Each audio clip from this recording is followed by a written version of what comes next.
Hello नमस्कार दोस्तों, welcome back my official YouTube channel law with Ronit. दोस्तों, आप सभी का हमारे इस यूट्यूब चैनल पे स्वागत है। साथियों, एक नए वीडियो और एक नए अपडेट के साथ आ रहे हैं जो कि उत्तराखंड स्टेट जुडिशरी से रिलेटेड है। जी हाँ साथियों, आज हम इसमें बात करेंगे मेन एग्जामिनेशन के आंसर राइटिंग सेशन के बारे में, और इसी सेशन को हम क्या करेंगे, धीरे धीरे करके ऑब्जर्व करेंगे। साथियों, ये जो मैं आपके लिए आज सेशन लेकर के आया हूँ, ये CRPC से लेकर के आया हूँ, मीन्स कि क्रिमिनल प्रोसीजर कोड 1973 से लेकर के आया हूँ। और ये जो आज पार्ट मैं आपके सामने कराने जा रहा हूँ, ये पार्ट फर्स्ट है। साथियों, ये बेसिक इन्फॉर्मेशन था जो मैंने आपको शेयर कर दिया। साथियों, अगर आपको लगता है कि ये क्वेश्चंस आपके लिए रेलिवेंट है तो इसी के एज यूजुअल मैंने IPC भी कंडक्ट करवा रखा है अपने इसी सेम यूट्यूब चैनल पे। साथ ही साथ मैंने CPC भी करा रखा है, आप उसको भी देख लीजिए। इंडियन एविडेंस एक्ट भी कराया है, उसको भी आप देखिए। और आप CRPC को तो यहाँ पे वॉच ही करिए। देखिए साथियों, बिना देर के हम इस सेशन को स्टार्ट करते हैं। इस सेशन में क्या कर रहा है, जब हमारे पास कभी भी मेन एग्जामिनेशन में लिखने के लिए क्वेश्चंस आते हैं तो हमें क्वेश्चंस को पहले ऑब्जर्व करना पड़ता है कि हाँ, ये क्वेश्चन बन कहाँ से रहा है, कैसे क्वेश्चन बने हैं। जैसे यहाँ पे आपको क्वेश्चन नंबर फर्स्ट दिख रहा होगा कि what are the difference between summon case and warrant case.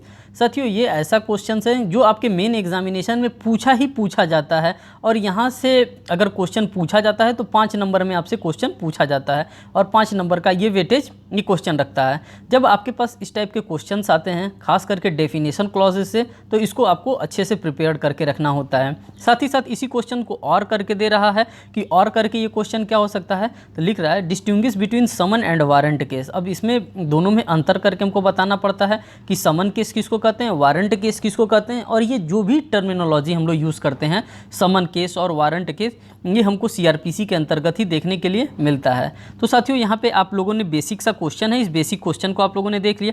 अब देखिए इसका आंसर फ्रेमिंग कैसे होता है। जब आपके एग्जामिनेशन में, मेन एग्जामिनेशन में आप क्या कर सकते हैं, आप इस तरह से भी अलग अलग करके डिफ्रेंशिएट को भी लिख सकते हैं। The following differences between summon cases and warrant cases are as follow. आप इस तरह से भी चाहेंगे तो अपने आंसर को एक अच्छे से रचनात्मक आंसर बना सकते हैं, लिख सकते हैं, और एग्जामिनर आपको इस टाइप के आंसर पे अच्छा मार्क्स देता है, क्योंकि वो टू द पॉइंट, एक पॉइंट को पढ़ेगा, सेकंड पॉइंट को पढ़ेगा, फिर नीचे थर्ड पॉइंट को पढ़ेगा, और एक पॉइंट पे एक नंबर आपको देगा।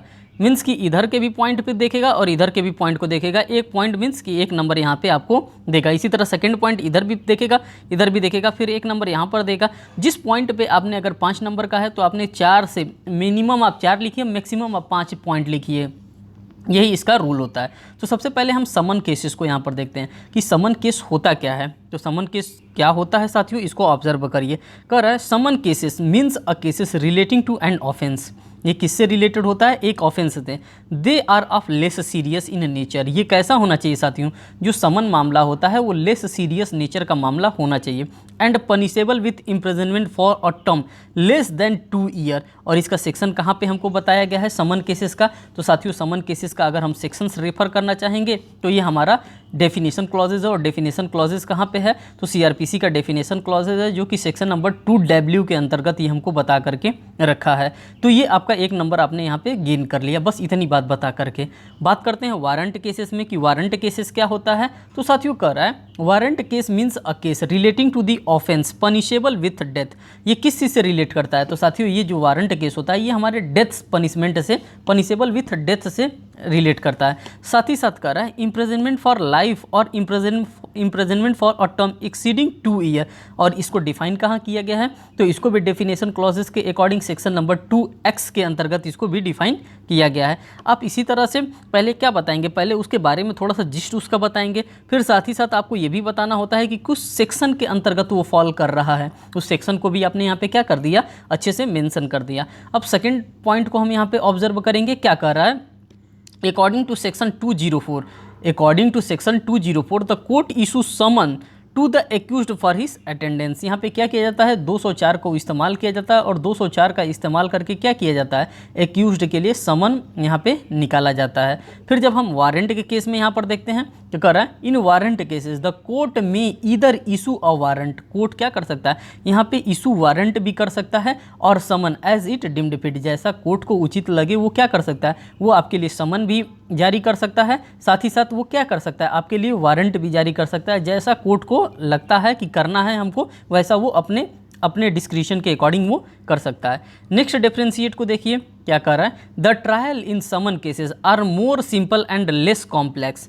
सिंपल होता है और लेस कॉम्प्लेक्स, इसमें किसी भी प्रकार का कोई भी ज़्यादा कॉम्प्लेक्स नहीं होता है। And provided in the single proceeding under section 251 से लेकर के 259 के बीच में आपको देखने के लिए मिलेगा। जब हम बात किसकी करते हैं, जब समन की बात करते हैं। लेकिन जब हम यहीं पे इसके सेकेंड हैंड में बात करते हैं वारंट की, तो दे रहा है the trial of warrant cases are more complex. ये क्या होता है साथियों, ये लेस कॉम्प्लेक्स होता है। यहाँ पे आपको देखने के लिए मिल रहा होगा ये लेस कॉम्प्लेक्स मामला होता है। लेकिन जब हम बात करते हैं वारंट का, तो ये क्या हो जाता है, यहाँ पे देखने के लिए आपको मिल रहा है कि ये मोर कॉम्प्लेक्स हो जाता है। And two comprehensive procedure are provided under section 238 to 250 for warrant cases. और इसका हम प्रोसीजर कहाँ पर देखते हैं, तो जब हम सीआरपीसी के सेक्शन नंबर 238 से 250 के प्रोविजंस को डील करते हैं, तो वहाँ पे हमको वारंट के सारे गाइडलाइन हमको वहाँ पर देखने के लिए मिलती है। बात करते हैं इसके फोर्थ पॉइंट में क्या कह रहा है दोस्तों, तो फोर्थ पॉइंट को जब आप ऑब्जर्व करेंगे तो कह रहा है कि summon case can be withdrawal by any complaint by virtue of section 257। क्या किया जा सकता है, यहाँ पे कंप्लेंट को यहाँ पे विड्रॉ भी किया जा सकता है। किस सेक्शन के अकॉर्डिंग, तो सेक्शन नंबर 257 को यहाँ पे क्या किया गया है, रेफर किया गया है। लेकिन जब हम बात करते हैं वारंट केसेस में, कह रहा है a complaint can not withdraw a warrant case but public prosecutor only with the court consent. यहाँ पे क्या कर सकता है, बस पब्लिक प्रोसिक्यूटर जो पीपी साहब होते हैं उन्हीं के द्वारा यहाँ पे किया जा सकता है। आप अपने डिस्क्रिप्शन पे इसको विड्रॉ नहीं कर सकते हैं। वारंट केसेस की बात करते हैं, यहाँ तक भी आप लिख देंगे तो आपको 5 नंबर आपको क्या किया जाएगा, एग्जामिनर के थ्रू 5 नंबर आपको यहाँ पे प्रोवाइड किया जाएगा। लेकिन आपको एक पेज में ही ये आंसर लिखने की आवश्यकता होती है, तो इसीलिए एक पेज लिखने के लिए, एक पेज पूरा करने के लिए आपको 5 पॉइंट यहाँ पे मैं लिख करके लाया हूँ। देखिए लिख रहा है, in summons trial it shall not be necessary to the frame charge. यहाँ पे क्या करना होता है, नॉट नेसेसरी, यहाँ पे चार्ज फ्रेमिंग करने की आवश्यकता नहीं होती है। लेकिन जब आप वारंट केस को डील करते हैं तो कह रहा है in warrant case it shall be necessary to frame charge. Warrant cases में क्या होता है, फ्रेमिंग ऑफ चार्जेस यहाँ पे करना इंपॉर्टेंट होता है। तो साथियों आप लोगों ने एक अच्छा आंसर आप लोगों ने ऑब्जर्व किया, जो कि आपके मेन एग्जामिनेशन के लिए रेलिवेंट होता है। अगर सीआरपीसी से डेफिनेशन क्लॉजेस बेस्ड क्वेश्चन पूछता है साथियों, तो यहाँ से क्वेश्चंस आपके एग्जामिनेशन के लिए पूछा जाता है। अब देखिए कह रहा है क्वेश्चन नंबर सेकंड में, distinguish between cognizable and non cognizable offences, bailable and non bailable offences, different between cognizable and non cognizable offences. तो इन सभी चीज़ों को हम क्या करेंगे, हम यहाँ पे ऑब्जर्व करते हुए चलेंगे। सबसे तो पहले हम लोग cognizable and non cognizable offences को देखेंगे, क्योंकि इस टाइप के आंसर्स मैं पहले शुरुआत में स्टार्ट कर रहा हूँ, क्योंकि डेफिनेशन क्लॉजेज इतना इंपॉर्टेंट होता है जहाँ से बार बार आपके मेन एग्जामिनेशन में क्वेश्चंस पूछे जाते हैं। इसीलिए मैं इस टॉपिक को यहाँ पे कवर कर रहा हूँ सबसे पहले। इसके बाद से जो भी प्रोविजंस आएगा, जो भी जैसा आप लोग का पॉजिटिवली कमेंट आएगा, उसी के बिहाफ पे मैं आप लोगों के लिए आंसर फ्रेम करके लाता रहूँगा। सबसे पहले यहाँ पे दे रहा है कॉग्निजेबल ऑफेंसेस एक साइड में, और दूसरे साइड में दे रहा है नॉन कॉग्निजेबल ऑफेंसेस। सबसे तो पहले हमें ये जानना पड़ता है कि कॉग्निजेबल ऑफेंसेस और नॉन कॉग्निजेबल ऑफेंसेस होता क्या है। तो हम यहाँ पे क्या करेंगे, यहाँ पे जो हमने डिफरेंस लिखा है, इसी डिफरेंस से एक एक करके इसको दिखाते हुए चलेंगे कि हाँ साहब आप देखिए कॉग्निजेबल ऑफेंसेस क्या होता है और नॉन कॉग्निजेबल ऑफेंसेस क्या होता है, कहाँ पे ये डिफाइन किया गया है डेफिनेशन क्लॉजेस के अंतर्गत, कहाँ पे ये डिफाइन किया गया। तो एक एक करके चल रहे हैं, देख रहे हैं। कर रहा है the police officer can arrest a person accused of cognizable offences without warrant. और ये कहाँ पे हमको दिया गया है, अगर हम कॉग्निजेबल ऑफेंसेस की बात करते हैं तो ये हमको डेफिनेशन क्लॉजेस के सेक्शन नंबर 2C के अंतर्गत हमको कॉग्निजेबल ऑफेंसेस देखने के लिए मिलता है। लेकिन जब हम अदर साइड बात करते हैं, नॉन कॉग की बात करते हैं, नॉन कॉग्निजेबल ऑफेंसेस की बात करते हैं, तो कह रहा है the police officer has no power to arrest a person. इसमें क्या होता है, इसमें पावर होता है किसके पास, पुलिस के पास, कि पुलिस क्या कर सकती है, किसी भी व्यक्ति को अरेस्ट कर सकती है। लेकिन जहां नॉन कॉग का मामला होता है, नॉन कॉग्निजेबल ऑफेंसेस का मामला आता है, जो कह रहा है the police officer has no power to arrest a person for non cognizable offences without a warrant. और ये कहाँ आपको देखने के लिए मिलता है साथियों, तो 2D के अंतर्गत आपको देखने के लिए ये मिल रहा है। ये जो ये नॉन 2L के अंतर्गत आपको देखने के लिए मिल रहा है नॉन कॉग्निजेबल ऑफेंसेस। यहाँ पे आप इसको क्या कर सकते हैं, अच्छे से ऑब्जर्व भी कर सकते हैं। आप देख लीजिए यहाँ पे 2L लिखा है, 2L के अंतर्गत ये देखने के लिए आपको मिल रहा है। अगर सेकंड की हम बात करते हैं साथियों, तो सेकंड वाले में क्या कह रहा है, सेकंड वाले में कह रहा है the police officer can investigate a cognizable cases. Police officer क्या कर सकता है, इन्वेस्टिगेट कर सकता है, किसका, कॉग्निजेबल केसेस का, without a permission of magistrate. और ये हमको कहाँ देखने के लिए मिलता है, जब हम लोग सेक्शन नंबर 156 का सब क्लॉज 1 को ऑब्जर्व करते हैं तो वहाँ पे हमको कॉग्निजेबल केसेस के अंतर्गत बिना मजिस्ट्रेट की सहमति से भी, बिना मजिस्ट्रेट की अनुमति से भी पुलिस क्या कर सकती है, वहाँ पर जा करके इन्वेस्टिगेट कर सकती है, इन्वेस्टिगेशन प्रोसीडिंग अपना कर सकती है। लेकिन जब हम बात करते हैं नॉन कॉग में तो कह रहा है the police officer required permission of magistrate to investigate on non cognizable cases. और ये हमको कहाँ डिफाइन करके रखा है, तो साथियों ये सेक्शन नंबर 155 सब क्लॉज 2 के अंतर्गत ये हमको शो करके रखा है। और इस तरह से हमें क्या करना पड़ता है, पहले प्रायर परमिशन लेना पड़ता है मजिस्ट्रेट साहब से, तब जाके हम क्या कर सकते हैं, नॉन कॉग में हम जा करके इन्वेस्टिगेशन को कर सकते हैं। बात करते हैं थर्ड पॉइंट में, कह रहा है information given in cognizable cases. किसकी बात कर रहा है दोस्तों, कर रहा है information given in cognizable cases is recorded under section 154 and it is commonly called FIR। इसको हम लोग क्या कहते हैं, इसको कॉमनली, ये डिफाइन नहीं किया गया है कि FIR कहाँ पे डिफाइन किया गया, बिल्कुल ये डिफाइन नहीं किया गया, लेकिन इसको कॉमन लैंग्वेज में FIR फर्स्ट इन्फॉर्मेशन रिपोर्ट के नाम से हम लोग जानते हैं, जो कि सेक्शन नंबर 154 के अंतर्गत हमको देखने के लिए मिलता है जब हम CRPC को डील करते हैं।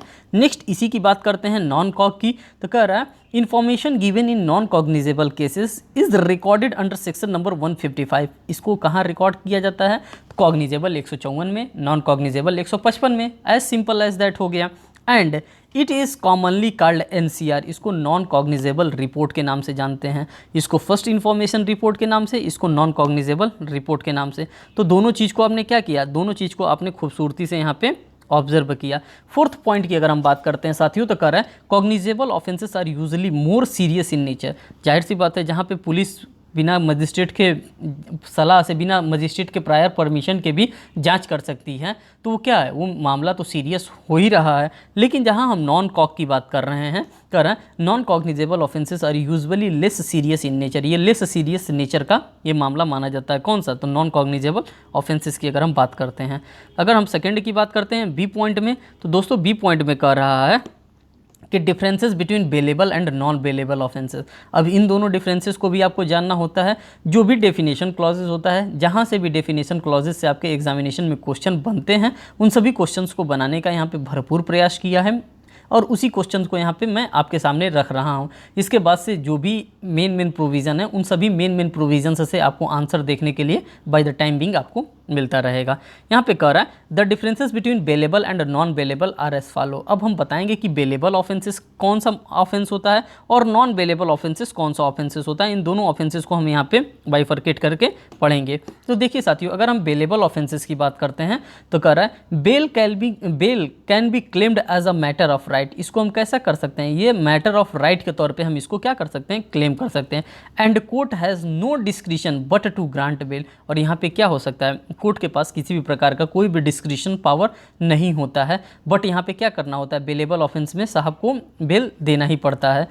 यहाँ पे लिखा है no discretion but to grant bail, यहाँ पे बेलेबल ऑफेंसेस। लेकिन जब हम यहीं पे बात करते हैं इसके सेकेंड पार्ट में, तो नॉन बेलेबल ऑफेंसेस में तो कर रहा है the court has full discretion to grant bail, however such discretion must be exercise on sound jurisdiction principle. तो ये इस प्रकार से भी नॉन बेलेबल के केस में आपको देखने के लिए मिल रहा है। बात करते हैं बेलेबल ऑफेंसेस के सेकंड ग्राउंड के बारे में। कर रहे हैं the police officer is also empowered to grant bail in bailable offences. और ये हमको रेफर कर रहा है सेक्शन 436 के अंतर्गत, ये हमको देखने के लिए मिलता है जब हम बेलेबल ऑफेंसेस को यूजुअली डील करते हैं। लेकिन जब हम नॉन बेलेबल को यहाँ पे यूज़ करते हैं, देखते हैं तो कह रहा है only court can grant bail. यहाँ पे सिर्फ और सिर्फ कौन बेल दे सकता है, सिर्फ और सिर्फ कोर्ट ग्रांट कर सकता है bail to an accused under section 437 और 439 as the case may be. जिस प्रकार का केस होगा उसी केस के अकॉर्डिंग उसी सेक्शन के अंतर्गत उसको फॉल किया जाएगा। और यहाँ पे बेलेबल है तो बेलेबल दिया जाएगा, नॉन बेलेबल है तो नॉन बेलेबल उसको प्रोवाइड किया जाएगा। नेक्स्ट की हम बात करते हैं, कह रहा है generally bailable offences are less serious in nature. ये कैसा होता है साथियों, तो ये लेस सीरियस इन नेचर होता है। लेकिन जब हम नॉन बेलेबल की बात करते हैं तो non bailable offences are more serious in nature. ये कैसा होता है साथियों, ये मोर सीरियस होता है नेचर में।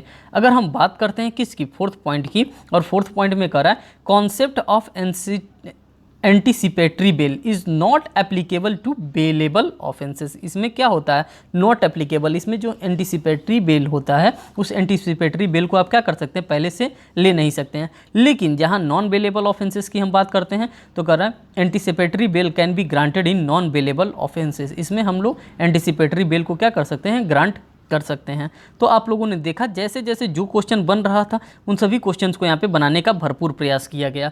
नेक्स्ट क्वेश्चन की हम बात करते हैं साथियों, क्वेश्चन नंबर 3 में कह रहा है differences between compoundable and non compoundable offences. अब ये भी आपके लिए बहुत ही रेलिवेंट टॉपिक हो जाता है। कंपाउंडेबल ऑफेंसेस और नॉन कंपाउंडेबल ऑफेंसेस ये कहाँ पे डिफाइन किया गया है, इसका मतलब क्या होता है, किस चीज़ को हम कंपाउंडेबल करेंगे, किस चीज़ को नॉन कंपाउंडेबल करेंगे, इन सभी चीज़ों को हम यहाँ पे एनालिसिस करेंगे और वो भी डिफ्रेंशिएट बेस आंसर में। कह रहा है the difference between compoundable and non compoundable are as follow. तो कंपाउंडेबल ऑफेंसेस को पहले देखेंगे, फिर हम देखेंगे नॉन कंपाउंडेबल ऑफेंसेस को। अगर हम कंपाउंडेबल ऑफेंसेस को वॉच करते हैं दोस्तों, तो फर्स्ट हमारा कह रहा है they are classified under section 320 of the code. ये किसी भी डेफिनेशन क्लॉजेस के अंतर्गत फॉल नहीं करता है, क्योंकि कंपाउंडेबल ऑफेंसेस को कहीं भी डिफाइन नहीं किया गया है। अगर हम डिफाइन की बात करते हैं तो जब हम डेफिनेशन क्लॉजेस पढ़ते हैं, सेक्शन नंबर 2 पढ़ते हैं, तो सेक्शन नंबर 2 में कंपाउंडेबल ऑफेंसेस को कहीं भी डिफाइन नहीं किया गया। इसके लिए एक स्पेसिफिक सेक्शन दिया गया है जो कि सेक्शन नंबर 320 के अंतर्गत हमको कंपाउंडेबल ऑफेंसेस देखने के लिए मिलता है। लेकिन जब हम इसके अदर साइड में बात करते हैं नॉन कंपाउंडेबल ऑफेंसेस की, तो कह रहा है they are not classified under the code offences which are not in the list given in section number 320 are non compoundable. जो लिस्ट एक प्रोवाइड किया गया है सेक्शन नंबर 320 में, उसी को हम लोग नॉन कंपाउंडेबल के नाम से जानते हैं। सेकंड कह रहा है they are less serious in nature. Compoundable offences जो होता है साथियों, उसको कंपाउंड किया जा सकता है, आपसी सहमति से उसको क्या किया जा सकता है, निपटाया जा सकता है। इसीलिए कह रहा है they are less serious in nature. ये कैसा होता है, लेस सीरियस नेचर होता है। लेकिन हम जब नॉन कंपाउंडेबल ऑफेंसेस की बात करते हैं, they are more serious in nature. ये कैसा होता है दोस्तों, ये मोर सीरियस होता है अपने नेचर में। थर्ड इसके पॉइंट की हम बात करते हैं तो थर्ड पॉइंट में कह रहा है they mostly affect private persons.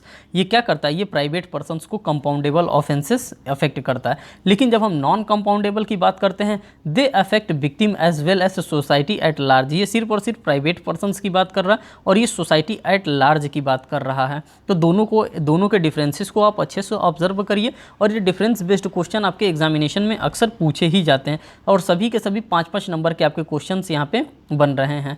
Next कर रहा है फोर्थ पॉइंट में they can be compromised by victim and the offender without the court permission section 320 sub clause 1 और with the court permission section 320 sub clause 2 के अंतर्गत ये आपको देखने के लिए मिल रहा है। मैंने पहले ही कहा कि इसमें सुलह समझौता की गुंजाइश होती है कंपाउंडेबल ऑफेंसेस में, लेकिन जहाँ पे नॉन कंपाउंडेबल ऑफेंसेस की हम बात करते हैं तो इसमें क्या होता है, कह रहा है they can not be compromised. यहाँ पे किसी भी प्रकार का कोई भी कंप्रोमाइज नहीं किया जा सकता और यहाँ पे क्या किया जा सकता है, यहाँ पे कंप्रोमाइज़ किया जा सकता है, बात किया जा सकता है कि ठीक है आपका जो नुकसान हुआ हम नुकसान को हम भरपाई कर देते हैं, आप क्या करिए, आप सूट को फाइल ना करिए, कोर्ट ऑफ लॉ में आप सूट को इंस्टीट्यूट ना करिए। लेकिन जब हम इसकी बात करते हैं नॉन कंपाउंडेबल की, तो कह रहा है they can not be compromised by the victim and offender in any circumstances. और जो ऑफेंडर होता है, जो ऑफेंस कमिट किया है, उसमें किसी भी प्रकार का कोई भी गुंजाइश नहीं छोड़ा जाता है। नेक्स्ट 5th नंबर वाले पॉइंट की हम बात करते हैं, कह रहा है upon compromise the offender is acquitted without any trial. 320 सब क्लॉज 8 के अंतर्गत ये रेफर किया गया है, आप वहाँ पे इसको क्या कर सकते हैं, देख सकते हैं। लेकिन जब हम बात करते हैं नॉन कंपाउंडेबल की, तो कह रहा है फुल ट्रायल इज हेल्ड। यहाँ पे फुल ट्रायल को क्या किया जाता है विच इंड ईदर इन एक्विटल और कन्विक्शन। और यहाँ पे क्या किया जाता है, या तो एक्विटल उसको किया जाता है या तो फिर उसको कन्विक्शन किया जाता है। और ये किसके द्वारा किया जाता है, by the court of law के द्वारा किया जाता है। Of the offender on the basis of evidence. जो भी एविडेंस यहाँ पे प्रोवाइड किया जाता है कोर्ट ऑफ लॉ में, कोर्ट ऑफ लॉ उन दोनों एविडेंसेस को वो ऑब्जर्व करती है। अब जो कोर्ट ऑफ लॉ को अच्छा लगता है उसके अकॉर्डिंग वो काम करता है। या तो उसको लगता है कि नहीं इसको एक्विटल कर देना चाहिए, इसको छोड़ देना चाहिए, दोष मुक्त कर देना चाहिए, तो एक्विटल कर देता है। या कोर्ट को लगता है कि नहीं इनके खिलाफ मामला बन रहा है तो इनको क्या कर सकता है, इनको कन्विक्ट भी कर सकता है। नेक्स्ट क्वेश्चन को ऑब्जर्व करिए, क्वेश्चन नंबर 4 में कह रहा है कि what right a short note on victim. और ये साथियों अमेंड करके डाला गया है, क्योंकि W के साथ साथ यहाँ पे A को भी इंक्लूड किया गया है। A का मतलब है कि यहाँ पे इसको क्या किया गया, इसको कहीं ना कहीं अमेंड किया गया और उसी अमेंडमेंट के थ्रू इसको डाला गया। सबसे पहला तो पॉइंट आपका यही हो गया है। देखिए शॉर्ट नोट अगर विक्टिम के बारे में लिखने के लिए आ रहा है तो कैसे लिखेंगे, section 2W of the code define victim, it was inserted by the CRPC amendment act 2008, Act number 5 of 2009. Victim means a person who has suffered any loss or injury caused by reason of the act or omission for which the accused person has been charged. The expression victim has include his or her guardian or legal hire. तो सारी चीज़ों को जो भी possible चीज़ें होंगी victims के लिए मैंने आपको बता दिया। विक्टिम्स कब डाला गया था साथियों, तो 2008 के अमेंडमेंट एक्ट से इसको डाला गया था। अगर हम इसके एक्ट नंबर की बात करते हैं तो एक्ट नंबर 5 है, कब का, 2009 का ये एक्ट नंबर 5 है। और ये बताया जा रहा है कि विक्टिम के अंतर्गत कौन कौन शामिल होता है, तो साथियों विक्टिम के अंतर्गत उसके गार्जियन शामिल होते हैं, उसके लीगल हायर्स भी शामिल होते हैं। इनको क्या माना जाता है, ये इनको भी विक्टिम्स के अंतर्गत ही माना जाता है। तो यहाँ पे 4 क्वेश्चन था, 4 क्वेश्चंस को आप लोगों ने क्या किया, अच्छे से ऑब्जर्व किया। फिर हमारे पास एक नेक्स्ट क्वेश्चन आता है साथियों। इस नेक्स्ट क्वेश्चन में क्या कह रहा है कि who is the public prosecutor and who can appoint a public prosecutor. सबसे तो पहले आप क्वेश्चंस को ऑब्जर्व करिए, कह क्या रहा है।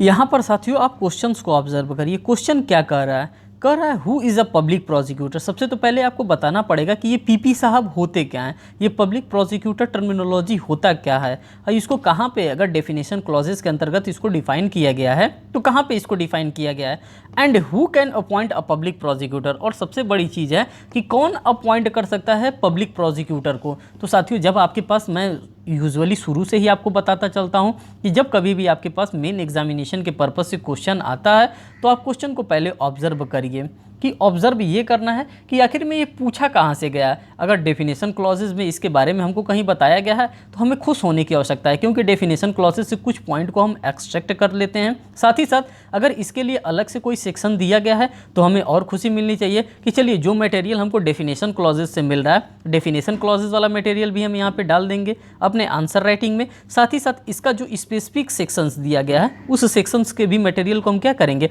हम एक्सट्रैक्ट करेंगे बेयर एक्ट प्रोविजन को, और इसमें क्या करेंगे, इनकॉर्पोरेटेड कर देंगे। तो साथियों इस क्वेश्चन को आप देखिए, ध्यान से देखिए। दो क्वेश्चन को आप लोगों ने, मैंने उम्मीद कर लिया, आप लोगों ने ऑब्जर्व कर लिया।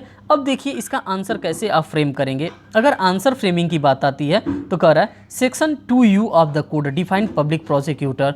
तुम कौन, 2U, तो मैं पब्लिक प्रोसिक्यूटर। इस तरह से आप क्या कर सकते हैं, इसको लर्न भी कर सकते हैं। 2U आप कौन साहब, तो मैं पब्लिक प्रोसिक्यूटर, मैं पीपी साहब हूँ। आप क्यों आए हैं, तो मैं इनका पब्लिक प्रोसिक्यूटर हूँ। आप जैसे भी हो इसको याद कर लेंगे। तो सबसे पहला पॉइंट आपको मिल गया कि ये 2U के अंतर्गत डिफाइन किया गया। It means any person appointed under section number 24। अब देखिए इनका स्पेसिफिक सेक्शन भी आपको यहाँ पे मिल गया। कह रहा है it means any person appointed under section number 24।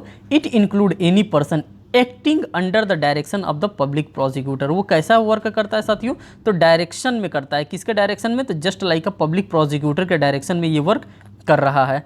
बात करते हैं section number 24 of the code provide for the appointment of public prosecutor. Section number 24 को अगर हम वॉच करते हैं तो कह रहा है कि सेक्शन नंबर 24 जो हमारा कोड है, CRPC है, ये क्या करता है, provide for the appointment of the public prosecutor. ये हमको बताता है कि किस तरह से पब्लिक प्रोसिक्यूटर्स को अपॉइंट किया जाता है। He is the person appointed by conducting prosecution, appeal और अदर प्रोसीडिंग। ये वो पर्सन होता है जो क्या करता है, जो प्रोसिक्यूशन करता है, जो अपील करता है, जो अदर प्रोसीडिंग्स को हेल्ड करता है। कहाँ पे करता है, सब कोर्ट ऑफ लॉ के अंतर्गत करता है, on behalf of the central government और स्टेट गवर्नमेंट। आप कभी भी जाएंगे, पूछते हैं कि सरकारी वकील कौन है, तो वही सरकारी वकील होते हैं जिसको PP अपॉइंट किया जाता है। या तो सेंट्रल गवर्नमेंट अपने बिहाफ पे उनको अपॉइंट करे, या तो उनको राज्य सरकार अपने बिहाफ पे अपॉइंट करती है। आगे लिख रहा है the case may be in the court for which he is appointed. और कोर्ट में जो केस चल रहा है उसी केस को डील करने के लिए क्या किया जाता है, इन PP साहब लोगों को अपॉइंट किया जाता है। हु में अपॉइंट पब्लिक प्रोसिक्यूटर। अब साथियों एक चार्ट मैंने प्रिपेयर किया है, आप भी अगर आपको एट द टाइम लर्न रहता है तो आप क्या कर सकते हैं, आप अपने एग्जामिनेशन के पर्पज़ से इस प्रकार के चार्ट को भी क्या कर सकते हैं, बना सकते हैं। अब देखिए इस चार्ट को कैसे मैंने बनाया है, और इसी को डायग्रामेटिकल रिप्रेजेंटेशन ऑफ आंसर्स कहा जाता है। आप क्या कर सकते हैं, आप डायग्रामेटिकल प्रेजेंटेशन के माध्यम से भी आप अपने आंसर को वहाँ पे फर्निश कर सकते हैं, आप अपने आंसर को लिख सकते हैं। जैसे यहाँ पे सबसे पहले मैंने प्रोसिक्यूटर साहब को ले लिया, फिर साथ ही साथ कोर्ट ले लिया कि किस किस कोर्ट में प्रोसिक्यूटर साहब को अपॉइंट किया जाता है। साथ ही साथ हमने यहाँ पे इनके क्वालिफिकेशंस को भी रख लिया कि भाई जो पब्लिक प्रोसिक्यूटर बनेगा उनके पास क्या क्वालिफिकेशन होना चाहिए। साथ ही साथ यहाँ पे अपॉइंटिंग अथॉरिटीज़ को भी रख लिया कि भाई जो पब्लिक प्रोसिक्यूटर को यहाँ पे रखेगा, जो अपॉइंट करेगा, उसके बारे में भी तो हमको जानना होगा। और साथ ही साथ अदर डिटेल्स भी इनके हमने यहाँ पे रख दिए। अब एक एक करके हम क्या करेंगे, एक एक करके हम समझते हुए चलेंगे कि पब्लिक प्रोसिक्यूटर साहब क्या होते हैं, किस कोर्ट में ये अपॉइंट होते हैं, क्या इनका क्वालिफिकेशन होता है, और कौन इनकी अपॉइंटिंग अथॉरिटी होती है, और अदर डिटेल्स इनके बारे में अगर कुछ है तो उसको करेंगे। सबसे पहले आप यहाँ पे फर्स्ट नंबर पे देखिए, कह रहा है पब्लिक प्रोसिक्यूटर, ये डिफाइन कहाँ किया गया है, सेक्शन नंबर 24 सब क्लॉज 1 के अंतर्गत डिफाइन किया गया। इनकी अपॉइंटमेंट कहाँ पे की जाती है, तो इनका अपॉइंटमेंट हाई कोर्ट में भी किया जाता है। इनका क्वालिफिकेशन क्या होता है साथियों, तो ये क्या होता है इनका qualification, advocate in practice for 7 year or more, ये एडवोकेट होते हैं। और इनको क्या होता है, इनकी क्वालिफिकेशन यही होती है कि ये 7 साल या 7 साल से ज़्यादा क्या किए हैं, एज अ एडवोकेट के रूप में इन्होंने प्रैक्टिस किया है। अपॉइंट इनके द्वारा, किसके द्वारा इनको अपॉइंट किया जाता है, तो स्टेट गवर्नमेंट और सेंट्रल गवर्नमेंट के द्वारा इनको अपॉइंट किया जाता है। यही इनकी अपॉइंटिंग अथॉरिटीज़ होती है। और यहाँ पर करके दिया है साथियों, देखिए यहाँ पे और करके दिया, appointment to be made after consultation with high court, या फिर हाई कोर्ट से कंसल्टेशन लेकर के भी क्या किया जाता है, state government as well as central government के द्वारा इनको अपॉइंट किया जाता है। तो आपने ये भी देख लिया।